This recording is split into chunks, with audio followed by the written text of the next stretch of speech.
Hi guys, ಎಲ್ಲರಿಗೂ welcome back to my channel ಅಂತ ಹೇಳ್ತಾ ವ್ಲಾಗ್ನ ಸ್ಟಾರ್ಟ್ ಮಾಡಿದ್ದೀನಿ. ಸೊ ಕ್ಲೈಮೇಟ್ ಮಾತ್ರ ತುಂಬಾ ಪ್ಲೆಸೆಂಟಾಗಿತ್ತು.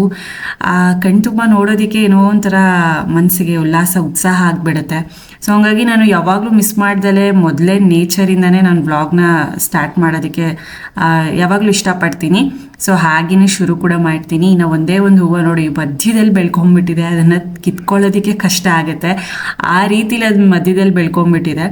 ಇನ್ನು ಡಿಂಕು ಮಾತ್ರ ಅಷ್ಟೇ, ಇವನು ಆ ಕ್ಲೈಮೇಟ್ಗೆ ಸಖತ್ತಾಗಿ ನಿದ್ದೆ ಮಾಡ್ತಾನೆ ನೋಡಿ. ಫುಲ್ಲು ಜೋರು ನಿದ್ರೆಯಲ್ಲಿದ್ದಾನೆ ಡಿಂಕು ಮಾತ್ರ. ಇನ್ನು ಕ್ಲೈಮೇಟ್ ತುಂಬ ಆಗಿತ್ತು. ಸೊ ಹಾಗಾಗಿ ವ್ಲಾಗ್ನ ನಾನು ಮಧ್ಯಾಹ್ನದಿಂದ ಸ್ಟಾರ್ಟ್ ಮಾಡಿದ್ದೀನಿ. ಇದು ಮಧ್ಯಾಹ್ನ ಅಂತ ಅನಿಸೋದೇ ಇಲ್ಲ ನೋಡಿ, ಹಾಗಿದೆ ಕ್ಲೈಮೇಟು. ಮಟ್ಟ ಒಂದೂವರೆ ಆ ಟೈಮ್ ಅನಿಸುತ್ತೆ, ಅಷ್ಟು ಚೆನ್ನಾಗಿತ್ತು ಮಧ್ಯಾಹ್ನ ಟೈಮ್ಗೂ. ಇನ್ನು ಪೇಂಟರ್ ಇರೋದು ಸ್ವಲ್ಪ ಪೇಂಟಿಂಗ್ ಕೆಲಸ ಇತ್ತು, ಹಾಲಲ್ಲೆಲ್ಲ ಮಾಡಿಸ್ಬೇಕಿತ್ತು ಒಂಚೂರು ಪೋರ್ಷನ್ಗೆ.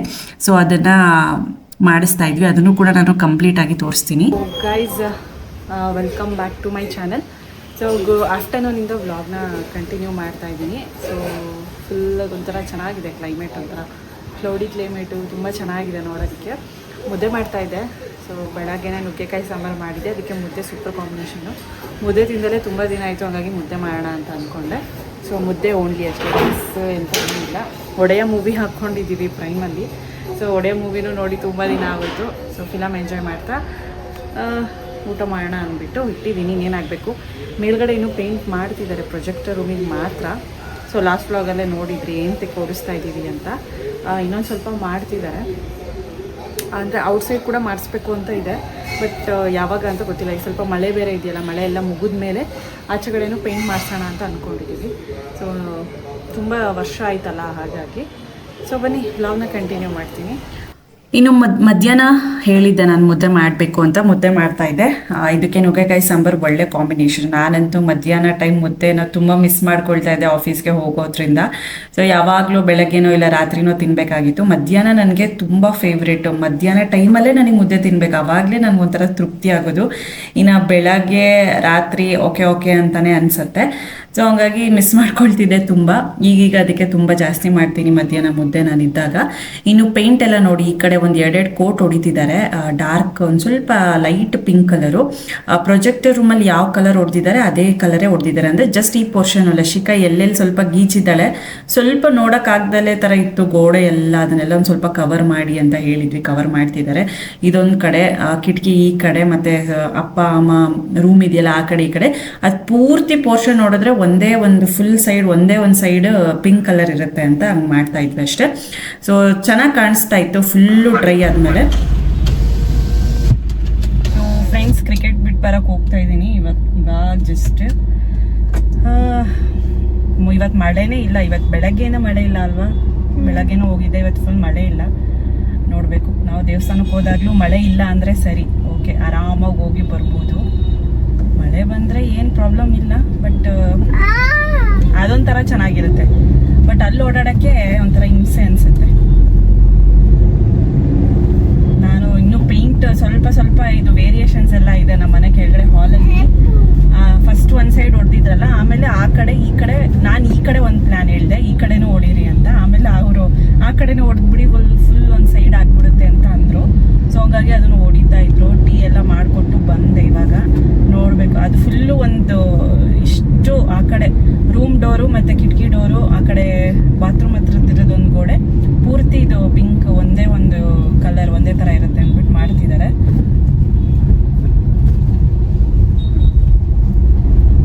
ಹಿಂಗಿರಬೇಕು ವೆದರ್, ಚೆನ್ನಾಗಿರುತ್ತೆ. ಒಂದು ಕಡೆ ಬಿಸಿಲು ಇಲ್ಲ, ಒಂದು ಕಡೆ ಮಳೆನೂ ಇಲ್ಲ, ತಣ್ಣಗಿದೆ, ಕ್ಲೌಡಿ ಕ್ಲೈಮೇಟು.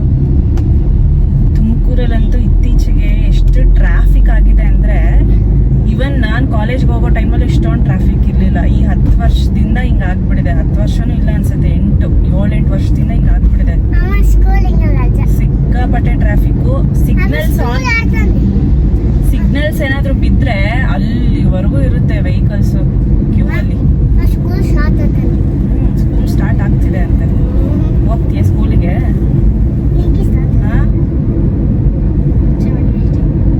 ಇವನಿಗೆ ನೆಕ್ಸ್ಟ್ ವೀಕ್ ಸ್ಟಾರ್ಟ್ ಆಗುತ್ತೆ, ಅವಳಿಗೆ ಆದರೂ ನೆಕ್ಸ್ಟ್ ವೀಕ್ ಸ್ಟಾರ್ಟ್ ಆಗುತ್ತೆ. ಸೊ ಇವಳೇ ಸ್ವಲ್ಪ ಬೇಗ ರಜಾ ತೊಗೊಂಡಿರೋದು ಇವಳೇ, ಲೇಟಾಗಿ ಸ್ಕೂಲ್ಗೆ ಹೋಗೋದು ಇವಳೇ, ಬಿಕಾಸ್ ಮಾಂಟೆಸರಿ ಅಂತ. ಇವನು ಕ್ರಿಕೆಟ್ ಬಿಟ್ಟು ಬರೋಷ್ಟೊತ್ತಿಗೆ 3 ಸಿಗ್ನಲ್ ಇರುತ್ತೆ. ಇದು ಅಪ್ಪ ಸಾಕಾಗೋಗುತ್ತೆ. ಇನ್ನು ಕ್ರಿಕೆಟಿಂದ ಬಿಟ್ಟು ಬಂದೆ ನೋಡಿ, ಎಷ್ಟು ಚೆನ್ನಾಗಿ ಕಾಣಿಸ್ತಿದೆ ಈಗ ಗೋಡೆ ಕಲರ್. ಒಂದು ಸ್ವಲ್ಪ ಅದು ಲೈಟ್ ಪಿಂಕ್ ಆಗಿ ಮಾಡಿಸಿರೋದು. ಸಡನ್ ಆಗಿ ನೋಡಿದ್ರೆ ಅದೇ ಕಲರ್ ಅಂತಾನೆ ಅನ್ಸುತ್ತೆ, ಬಟ್ ತುಂಬ ಡೆಪ್ತ್ ಆಗಿ ನೋಡಿದಾಗ 2 ಕಲರ್ ಡಿಫ್ರೆನ್ಸ್ ಅನ್ಸುತ್ತೆ. ಬಟ್ ಒಂದೇ ಪೋರ್ಷನ್ ಮಾಡಿರೋದು. ತುಂಬ ಗೀಚಾಕ್ಬಿಟ್ಟಿದ್ಲು, ಮತ್ತು ಸ್ಟಿಕ್ಕರ್ ಎಲ್ಲ ಅಂಟಿಸಿದ್ವಲ್ಲ ಅದನ್ನೆಲ್ಲ ಗೀಚಾಕ್ಬಿಟ್ಟಿದ್ಲು ಲಶಿಕಾ. ಸೊ ಹಂಗಾಗಿ ಸ್ವಲ್ಪ ಮೇಂಟೈನ್ ಮಾಡೋಣ ಅಂದ್ಬಿಟ್ಟು ಪೇಂಟ್ ಓಡಿಸೋವರೆಗೂ ಅಲ್ಲಿವರೆಗೂ ಅಂತ ಮಾಡಿಸಿದ್ವಿ ಅಷ್ಟೇ. ಹೇಗೋ ಪೇಂಟ್ ಇತ್ತು ಅಂದ್ಬಿಟ್ಟು ಈ ಕಡೆ ಒಂದು ಪೋರ್ಷನ್ ಹೊಡೆದಿದ್ದಾರೆ. ಸೊ ಚೆನ್ನಾಗಿ ಕಾಣಿಸ್ತಿದೆ, ಒಂಥರ ಯೆಲ್ಲೋ ವಿತ್ ಪಿಂಕಿಶ್ ಕಲರು ಚೆನ್ನಾಗಿ ಕಾಣಿಸ್ತಿದೆ ನೋಡೋದಕ್ಕೆ. ಸೊ ಈ ಥರ ಸಿಂಪಲ್ ಆಗಿ ಮಾಡಿಸಿದ್ದಾಯಿತು. ಇನ್ನು ಹಾಗೆ ಇವತ್ತು ಸಬ್ಬಕ್ಕಿ ಪಾಯಸ ಮಾಡೋಣ ಅಂದ್ಬಿಟ್ಟು ಸಬ್ಬಕ್ಕಿ ಪಾಯಸದ್ದು ಇದು ಸಬ್ಬಕ್ಕಿ ಕೂಡ ನೆನೆಸಿಟ್ಟಿದ್ದೆ. ಸೊ ಇದು ಸ್ವಲ್ಪ ದಪ್ಪ ಸಬ್ಬಕ್ಕಿ ಇತ್ತು, ನೈಲಾನ್ ಸಬ್ಬಕ್ಕಿ ಇತ್ತು. ಸರಿ ನೈಲಾನ್ ಸಬ್ಬಕ್ಕಿಲೇ ಮಾಡೋಣ ಅಂತ ಅಂದ್ಕೊಂಡೆ. ಸ್ವಲ್ಪ ನೆನೆಸ್ಬೇಕಾಗುತ್ತೆ, ಇದೇನು ಅವಶ್ಯಕತೆ ಇಲ್ಲ. ಅಂದರೆ ಎರಡು ಕೂಡ ಒಂದು ಸ್ವಲ್ಪ ನೆನೆಸ್ಬೇಕು, ಚೆನ್ನಾಗಾಗುತ್ತೆ ಸಬ್ಬಕ್ಕಿ ಪಾಯಸ ಅಂತ. ಇನ್ನು ಕ್ವಿಕ್ಕಾಗಿ ರೆಸಿಪಿನ ತೋರಿಸ್ತೀನಿ. ಮೊದಲು ಸಬ್ಬಕ್ಕಿನ ನೆನೆಸ್ಕೊಂಡಿದ್ದೆ ಒಂದು 1/2 hour. ಈಗ ಒಂದು ಕಡಾಯಿ ತೊಗೊಂಡು ಸೊ ಸಬ್ಬಕ್ಕಿ ಹಾಕ್ಕೊಂಡು ತುಪ್ಪದಲ್ಲಿ ಚೆನ್ನಾಗಿ ಫ್ರೈ ಮಾಡ್ಕೊಳ್ತೀನಿ. ಸೊ ತುಪ್ಪದಲ್ಲಿ ಫ್ರೈ ಮಾಡ್ಕೊಳ್ಳೋದ್ರಿಂದ ಅದು ಸೈಜು ಜಾಸ್ತಿ ಆಗುತ್ತೆ. ಸೊ ಅದು ನಿಮಗೆ ಗೊತ್ತಾಗುತ್ತೆ ಆಗಲೇ ಸೈಜ್ ಜಾಸ್ತಿ ಆಗಿದೆ ಅಂತ. ಅಲ್ಲಿವರೆಗೂ ಚೆನ್ನಾಗಿ ಫ್ರೈ ಮಾಡ್ಕೋಬೇಕಾಗುತ್ತೆ. ಒಂದು 2-3 ಸ್ಪೂನು ತುಪ್ಪನ ಹಾಕ್ಕೋಬೇಕಾಗತ್ತೆ. ತುಂಬ ಚೆನ್ನಾಗಿರುತ್ತೆ, ತಂಪು ಕೂಡ. ಈಗ ಇನ್ನೂ ಬೇಸಿಗೆ ಸಮ್ಮರ್ ಸೀಸನ್ ಇನ್ನೂ ಹೋಗಿಲ್ಲ. ಸೊ ಹಾಗಾಗಿ ತಂಪು ಕೂಡ ಇರುತ್ತೆ ಮಕ್ಕಳಿಗೆ. ಅಂದರೆ ಸಮ್ಮರ್ ಸೀಸನಲ್ಲೇ ಕೊಡಬೇಕು ಅಂತ ಏನಿಲ್ಲ, ದೇಹ ಯಾವಾಗಲೂ ಉಷ್ಣ ಇದ್ದಾಗ ಇದನ್ನು ಕೊಟ್ಟಾಗ ಫುಲ್ ತಂಪಾಗುತ್ತೆ. ಒಂದು ಸ್ವಲ್ಪ ತುಪ್ಪ ಹಾಕ್ಕೊಂಡು ಸ್ವಲ್ಪ ಒಂದು 2-3 ಸ್ಪೂನ್ ಹಾಕ್ಕೋಬೇಕಾಗತ್ತೆ. 2-3 ಸ್ಪೂನ್ ತುಪ್ಪ ಹಾಕ್ಕೊಂಡು ಅದು ಸೈಜು ದೊಡ್ಡದಾಗುತ್ತೆ, ಅಲ್ಲಿವರೆಗೂ ಚೆನ್ನಾಗಿ ಫ್ರೈ ಮಾಡ್ಕೊಳ್ಬೇಕಾಗತ್ತೆ. ಇನ್ನು ನೋಡಿ ಸೈಜ್ ಎಲ್ಲ ಆಲ್ಮೋಸ್ಟ್ ಸ್ವಲ್ಪ ದೊಡ್ಡದಾಗಿದೆ, ಚಿಕ್ಕದಿತ್ತಲ್ಲ ಆವಾಗ ಚೆನ್ನಾಗಿ ಇದು ಫ್ರೈ ಆಗಿದೆ ಅಂತ ಅರ್ಥ. ಸೊ ಇದೊಂದು ಇಂಡಿಕೇಶನ್ ಅಷ್ಟೇ. ಇನ್ನೊಂದು ಸ್ವಲ್ಪ ನೀರು ಹಾಕ್ಕೊಂಡು ಬೇಯಿಸ್ಕೋಬೇಕಾಗತ್ತೆ, ಟ್ರಾನ್ಸ್ಪರೆಂಟ್ ಆಗುತ್ತೆ. ಅಂದರೆ ನಿಮಗೆ ನೀರಲ್ಲಿ ನೈಲಾನ್ ಸಬ್ಬಕ್ಕಿ ಏನಿದೆ ಇದೆಯಾ ಇಲ್ವಾ ಅಂತ ಗೊತ್ತೇ ಆಗೋದಿಲ್ಲ, ಆ ಥರ ಟ್ರಾನ್ಸ್ಪರೆಂಟ್ ಆಗಿಬಿಡುತ್ತೆ. ಆಮೇಲೆ ಹಾಲು ಹಾಕಿದಾಗ ನಿಮಗೆ ಚೆನ್ನಾಗಿ ಕಾಣಿಸುತ್ತೆ ದಪ್ಪವಾಗಿ. ಇನ್ನು ಒಂದು 80% ಬೆಂದಿದೆ ಅನ್ನೋ ಟೈಮಲ್ಲಿ ನಾನು ಬೆಲ್ಲನ ಹಾಕ್ಕೊಳ್ತೀನಿ. ಸೊ ನಿಮಗೆ ಈ ಪ್ಲೇಸಲ್ಲಿ ಶುಗರ್ ಕೂಡ ಹಾಕೋಬೋದು, ಬಟ್ ನಾನು ಶುಗರ್ ಎಲ್ಲ ಕಟ್ ಮಾಡಿಬಿಡ್ತೀನಿ, ಜಾಸ್ತಿ ಹಾಕಬೇಕಲ್ಲ ಸ್ವೀಟು ಅಂದ್ಬಿಟ್ಟು. ಬೆಲ್ಲನೇ ಸ್ವಲ್ಪ ಯೂಸ್ ಮಾಡ್ಕೊಳ್ತೀನಿ. ಬೆಲ್ಲದಲ್ಲೂ ಶುಗರ್ ಇರುತ್ತೆ, ಬಟ್ ಒಂದು ಸ್ವಲ್ಪ ಮಟ್ಟಿಗೆ ಓಕೆ ಶುಗರ್ ಕಮ್ಮಿ ಅಂತ. ಸೊ ಅದಕ್ಕೆ ಬೆಲ್ಲನ ನಾನು ಯೂಸ್ ಮಾಡ್ಕೊಳ್ತೀನಿ. ನೋಡಿ ಸ್ವಲ್ಪ ಬೆಲ್ಲ ಎಲ್ಲ ಕರಗಿದ ಮೇಲೆ ನಾನು ಹಾಲನ್ನ ಹಾಕ್ಕೊಳ್ತೀನಿ. ಹಾಲು ಹಾಕಿದ ತಕ್ಷಣವೇ ನೋಡಿ ಹೇಗೆ ಸಬ್ಬಕ್ಕಿ ಎಲ್ಲ ಕಾಣಿಸ್ತಾ ಇರುತ್ತೆ. ಅದೇ ನೀರಲ್ಲಿ ಈ ಥರ ಕಾಣಿಸೋದಿಲ್ಲ. ಅದಿದೆಯಾ ಇಲ್ವಾ ಪೂರ್ತಿ ಸ್ಮ್ಯಾಶಿ ಆಗೋಗ್ಬಿಟ್ಟಿದೆಯಾ ಅಂತ ಅನಿಸುತ್ತೆ. ಸೊ ಹಾಗೆ ಈಗ ನೋಡಿ ಎಷ್ಟು ಚೆನ್ನಾಗಿ ಕಾಣಿಸ್ತಿದೆ. ನೈಲಾನ್ ಸಬ್ಬಕ್ಕಿ ತುಂಬ ಈಸಿ, ಅರ್ಧ ಗಂಟೆ ನೆನೆಸಿದ್ರೆ ಮುಗೀತು, ಬೇಗನೆ ಆಗೋಗುತ್ತೆ. ಇನ್ನೊಂದು ಸ್ವಲ್ಪ ಹಾಲು ಹಾಕಿದ್ಮೇಲೆ ಕುದಿಸಿದ್ರೆ ಮುಗೀತು. ಇನ್ನು ಡ್ರೈ ಫ್ರೂಟ್ಸ್ ಪೌಡರ್ ನಾನು ಮಾಡಿಟ್ಕೊಂಡಿದ್ದೆ, ವಾಲ್ನಟ್, ಬಾದಾಮಿ, ಗೋಡಂಬಿ ಇದನ್ನೆಲ್ಲ ಹುರಿದ್ಬಿಟ್ಟು ಪೌಡರ್ ಮಾಡ್ಕೊಂಡಿದ್ದೆ. ಸೊ ಅದನ್ನು ಒಂದು 2-3 ಸ್ಪೂನ್ನ ಹಾಕ್ಕೊಳ್ತೀನಿ. ಡ್ರೈ ಫ್ರೂಟ್ಸ್ ಪೌಡರ್ ಹಾಕ್ಕೊಳ್ಳೋದ್ರಿಂದ ಎನರ್ಜಿ, ಒಂದು ಒಳ್ಳೆ ನ್ಯೂಟ್ರಿಯೆಂಟ್ ಸಿಗುತ್ತೆ, ಟೇಸ್ಟ್ ಕೂಡ ಚೆನ್ನಾಗಿರುತ್ತೆ ಅಂತ. ಇನ್ನು ಸಬ್ಬಕ್ಕಿ ಪಾಯಸ ಕೂಡ ಮುಗೀತು.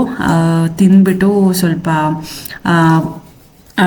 ಟಾಪ್ ಕೌಂಟರ್ ಏನಿದೆ ಕಿಚನ್ ಕೌಂಟರ್ ಅದನ್ನೆಲ್ಲ ಕ್ಲೀನಾಗಿ ಒರೆಸ್ಕೊಳ್ತಾ ಇದ್ದೆ. ಕ್ಲೀನಾಗಿ ಇನ್ನೇನು ಜಾಸ್ತಿ ಏನು ಅಡುಗೆ ಮಾಡಿರಲಿಲ್ಲ, ಪಾಯಸ ಒಂದು ಮಾಡಿದ್ದೆ ಅಷ್ಟೇ. ಸೊ ಇದನ್ನು ಅಲ್ಲಿ ಇಲ್ಲಿ ಒಂಚೂರು ಕ್ಲೀನಾಗಿ ಮಾಡಿಕೊಂಡು, ಸೊ ಹೆಪ್ಪಿಗೆ ಹಾಕಬೇಕು ಮೊಸರು, ಅಲ್ಲೂ ಕೂಡ ತಣ್ಣಗಾಗೋದಕ್ಕೆ ಇಟ್ಟಿದ್ದೀನಿ, ಅದನ್ನು ಕೂಡ ಹಾಕಿಬಿಟ್ಟು ಸೊ ಇನ್ನು ಫುಲ್ ಈ ಥರ ಕ್ಲೀನ್ ಮಾಡಿಕೊಂಡ್ರೆ ಒಂದು ಹಬ್ಬ ಅಂತ ಒಂದು ಕೆಲಸ ಮುಗ್ದೋಗುತ್ತೆ.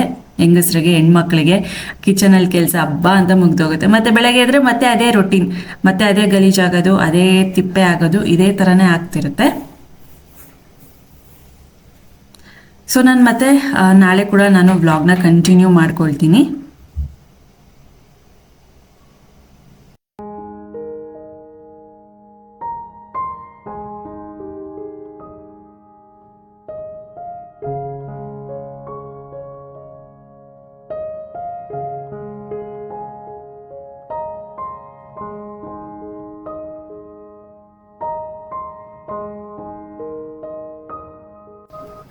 ಇನ್ನು ಬೆಳಗ್ಗೆ ವ್ಲಾಗ್ ಇದು.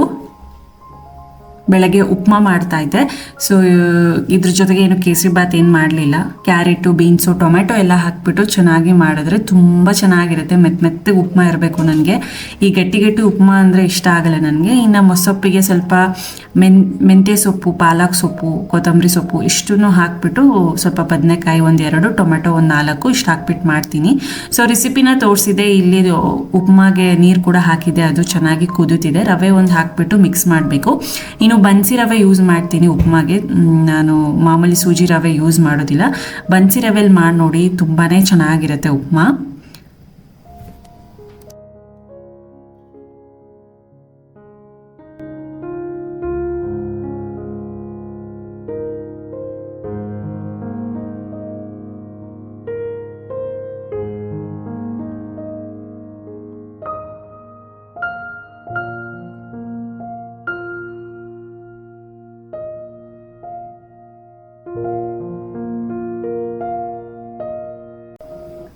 ಇನ್ನು ಲಶಿಕಾ ಯಾವಾಗಲೂ ಆಟ ಆಡೋದೇ ಆಯಿತು. ಲಶಿಕಂಗೆ ಇವನೊಬ್ಬ ಇದ್ದರೆ ಸಾಕು ಆಟ ಆಡೋದಕ್ಕೆ. ಯಾವಾಗಲೂ ಇವನು ತಂಗಿ ಇಬ್ಬರು ನಮ್ಮ ಮನೆ ಪಕ್ಕದವರು. ಸೊ ಆಟ ಆಡ್ಕೊಡ್ತಾರೇ ಇರ್ತಾರೆ. ಅವ್ರ ಮನೇಲಿ ಒಂದು ಸ್ವಲ್ಪ ಹೊತ್ತು, ನಮ್ಮ ಮನೇಲಿ ಒಂದು ಸ್ವಲ್ಪ ಹೊತ್ತು ಇರ್ತಾರೆ. ಇನ್ನು ಪ್ರಕುಲ್ ಕ್ರಿಕೆಟ್, ಅವನಿಗೆ ಕ್ರಿಕೆಟ್ ಕ್ಲಾಸಿಗೆ ಹೋಗಿ ಅವ್ನು ಬಂದು ಬರೀ ಕ್ರಿಕೆಟ್ ನೋಡಿಕೊಂಡೇ ಇರ್ತಾನೆ. ಇನ್ನು ಸ್ಕೂಲ್ ಸ್ಟಾರ್ಟ್ ಆಗೋವರೆಗೂ ಅಷ್ಟೇ. ಆಮೇಲೆ ಇದೆಲ್ಲ ನಾವು ಕೂಡ ಮಿಸ್ ಮಾಡ್ಕೊಳ್ತೀವಿ. ಇನ್ನು ಸ್ವಲ್ಪ ಟ್ಯಾನ್ ಆಗಿತ್ತು ಫೇಸು. ಸರಿ, ಎವರ್ ಯೂಸ್ದು ಒಂದು ಟ್ಯಾನ್ ರಿಮೂವಲ್ ಚಿಕ್ಕದು ಒಂದು ಫೇಸ್ ಪ್ಯಾಕ್ ಇತ್ತು. ಸೊ ಅದನ್ನ ಇಬ್ಬರು ಯೂಸ್ ಮಾಡ್ಬೋದು ಅಟ್ ಎ ಟೈಮ್. 20 ರೂಪೀಸ್ ಇದು, chocolate and cherry face mask ಇದು.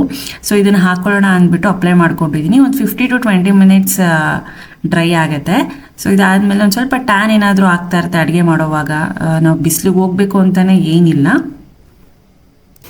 ಲಶಿ ಪಪ್ಪಿ ನೋಡು, ಈ ಪಪ್ಪಿಗಳು ಇವಳು ಬಂದರೆ ಸಾಕು ಫುಲ್ ರೆಸ್ಪೆಕ್ಟ್ ಕೊಡೋದು, ಎಲ್ಲಿಗೆ ಹೋದರೆ ಅಲ್ಲಿಗೆ ಬರೋದು. ಅದು ಎಸ್ಪೆಷಲಿ ಇದು ಫ್ರಾಕ್ ಎಳಿಯೋದು ಲಶಿಕಂಗೆ, ಆಮೇಲೆ ರೆಸ್ಪೆಕ್ಟ್ ಕೊಡೋದು ನೋಡಿ, ಆ ಥರ ಖುಷಿ ಪಡೋದು ಎಲ್ಲ ಮಾಡುತ್ತೆ.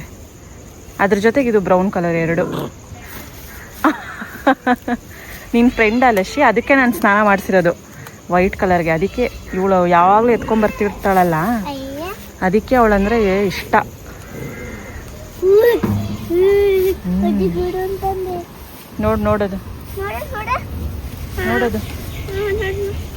ನೋಡೋದು ಹಿಂಗೆ ಕುತ್ಕೊಂಡು ರೆಸ್ಪೆಕ್ಟ್ ಕೊಡೋದು ಲಶಿಕಾಗೆ.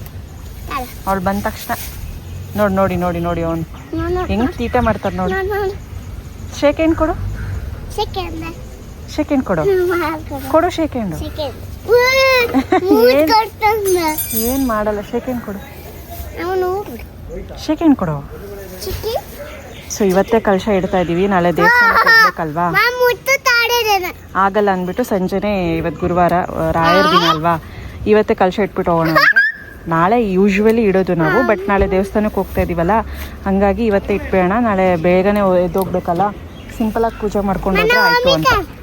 ಒಂದು 9 ಚೆನ್ನಾಗಿಲ್ಲ ಇಲ್ಲಿ ಗಿಡ, ಒಂಥರ ಇದೆ, ಚೆನ್ನಾಗಿರೋದು ಕಿತ್ಕೊಂಡು ಹೋಗ್ಬೇಕು. ಎಷ್ಟೊಂದು ಹುಲ್ಲು ಬೆಳೆದಿದೆ ನೋಡಿ, ಮಳೆ ಬಂದು ಫುಲ್ ಹುಲ್ಲೆಲ್ಲ ಹುಲ್ಲು ಬೆಳೆದ್ಬಿಟ್ಟಿದೆ. ಮಲ್ಕೊಂಡಿದ್ಯಾ?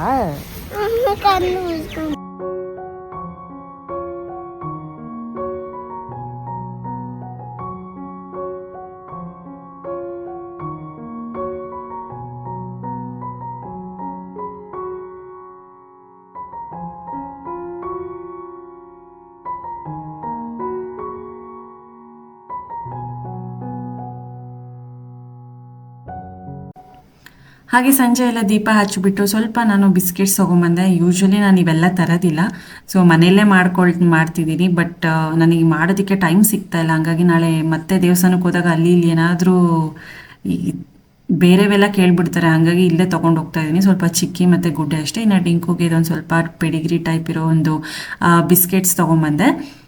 ಸೊ ಇನ್ನು ಪೂಜೆ ಕೂಡ ನೋಡಿ ಎಷ್ಟು ಹೂವು ಬಿಟ್ಟುತ್ತೆ ಅಂದರೆ, ಕಲರ್ ಹೂವು, ಎಷ್ಟು ಚೆನ್ನಾಗಿ ಪೂಜೆ ಮಾಡ್ಬೋದು. ಇಷ್ಟು ಹೂವು ಇದ್ದರೆ ಫುಲ್ ಖುಷಿಯಾಗಿ ಪೂಜೆ ಮಾಡ್ಕೋಬೋದು. ಇನ್ನು ಇವತ್ತು ಮದುವೆ ಇತ್ತು ಒಂದು ಇಬ್ಬರದು ನಮ್ಮ ಏರಿಯಾದಲ್ಲೇ. ಸೊ ನಾವೇನು ಹೋಗ್ತಾ ಇಲ್ಲ, ಅಪ್ಪ ಅಮ್ಮ ಹೋಗ್ತಿದ್ದಾರೆ. ಹಂಗಾಗಿ ನಾನು ಯಾವ ಸೀರೆ ಹಾಕ್ಕೊಳ್ಳಿ ಅಂತ ಅಮ್ಮ ಕೇಳ್ತಾಯಿದ್ರು. ಸೊ ಅದನ್ನೇ ತೋರಿಸ್ತಾ ಇದ್ದೆ. ಬರೀ ರಿಸೆಪ್ಷನ್ಗೆ 2 ಅಟೆಂಡ್ ಮಾಡಿ ಬರ್ತಾರಂತೆ. ಸೊ ಅವ್ರು ಬರೋದು ಒಂದು ಸ್ವಲ್ಪ ಲೇಟೇ ಆಗುತ್ತೆ, 2 ಫಂಕ್ಷನ್ ಅಟೆಂಡ್ ಮಾಡಿ ಬರಬೇಕಲ್ವಾ. ಸೊ ನಮಗೆ ದೋಸೆ ಇತ್ತು, ಸರಿ ನಾನು ಮಕ್ಕಳು ದೋಸೆ ಮಾಡ್ಕೊಂಡೇ ತಿಂದ್ವಿ, ಚೆನ್ನಾಗಿತ್ತು. ಇನ್ನು ಈ ಸ್ಯಾರಿ ಸೆಲೆಕ್ಟ್ ಮಾಡಿದೆ, ಇದನ್ನೇ ಹಾಕ್ಕೊಂಡು ಹೋಗು, ಚೆನ್ನಾಗಿದೆ ಫ್ಯಾನ್ಸಿ ರಿಸೆಪ್ಷನ್ಗೆ ಅಂದ್ಬಿಟ್ಟು. ಸೊ ಹಾಗಾಗಿ ಅವರು ಕೂಡ ರೆಡಿಯಾಗಿ ಹೋಗ್ತಾರೆ. ಇನ್ನು ನಾವು ಕೂಡ ಊಟ ಮಾಡಿ ಸ್ವಲ್ಪ ಹೊತ್ತು ರೆಸ್ಟ್ ಮಾಡಬೇಕು. ಇನ್ನು ಅಪ್ಪ ಅಮ್ಮ ಬರೋದು ಒಂದು 10-10:30 ಆಗ್ಬೋದು. ಏನಕ್ಕಂದರೆ 2 ಫಂಕ್ಷನ್ ಇತ್ತು, 2 ಮದುವೆನೇ ಇತ್ತು, ರಿಸೆಪ್ಷನ್ನು. ಸೊ 2 ಕಂಪ್ಲೀಟ್ ಮಾಡ್ಕೊಳ್ಳೋಷ್ಟೊತ್ತಿಗೆ 10:30 ಆಗಿಬಿಟ್ಟಿತ್ತು. ನಾವು ಇನ್ನು ದೋಸೆ ಎಲ್ಲ ಮಾಡಿಕೊಂಡು ತಿಂದು ಸ್ವಲ್ಪ ಆಚೆನೇ ವಾಕ್ ಮಾಡ್ತಾ ಇದ್ವಿ. ಆ್ಯಂಡ್ ಇದು ಆನಿಯನ್ ದೋಸೆ. ಆನಿಯನ್ನು ಸ್ವಲ್ಪ ಕ್ಯಾರೆಟು, ಕೊತ್ತಂಬರಿ ಸೊಪ್ಪು ಇದನ್ನೆಲ್ಲ ಹಾಕಿ ಮೆಣಸಿನ್ಕಾಯಿ ಎಲ್ಲ ಹಾಕ್ಬಿಟ್ಟು ಮಾಡಿದೆ. ಸಕ್ಕತ್ತಾಗಿರುತ್ತೆ ನೈಟ್ ಟೈಮ್ ತಿನ್ನೋದಕ್ಕೆ.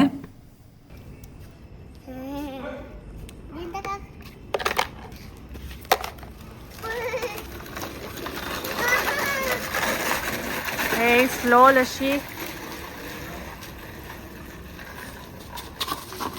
ನಾಳೆ ದೇವಸ್ಥಾನಕ್ಕೆ ಪ್ರಕುಲ್ ತುಂಬ ವೆಯ್ಟಿಂಗ್ ಅಲ್ಲ? ಏನಕ್ಕೆ ವೆಯ್ಟಿಂಗು? ನೋಡಕ್ಕ ದೇವ್ರನ್ನ ಬೇಗ ಎದ್ದೊಳ್ಬೇಕು. ನೀನು ಎದ್ದೊಳ್ತೀಯ ಲಶಿ? ಬೇಗ ಎದ್ದೊಳ್ತೀಯ ನಾಳೆ? ಹಾಂ. ಇವಾಗ ಇನ್ನೂ ಅಪ್ಪ ಅಮ್ಮ ಮದುವೆಗೆ ಹೋಗಿದ್ದಾರೆ, ಸೊ ಇನ್ನೂ ಬಂದಿಲ್ಲ. ನಾವು ದೋಸೆ ತಿಂದು, ಬೆಣ್ಣೆ ಇತ್ತಲ್ಲ, ಬೆಣ್ಣೆ ದೋಸೆ ಅದನ್ನು ತಿಂದು ಆಚೆ ವಾಕ್ ಮಾಡ್ತಾ ಇದ್ದೀವಿ. ಹುಷಾರು.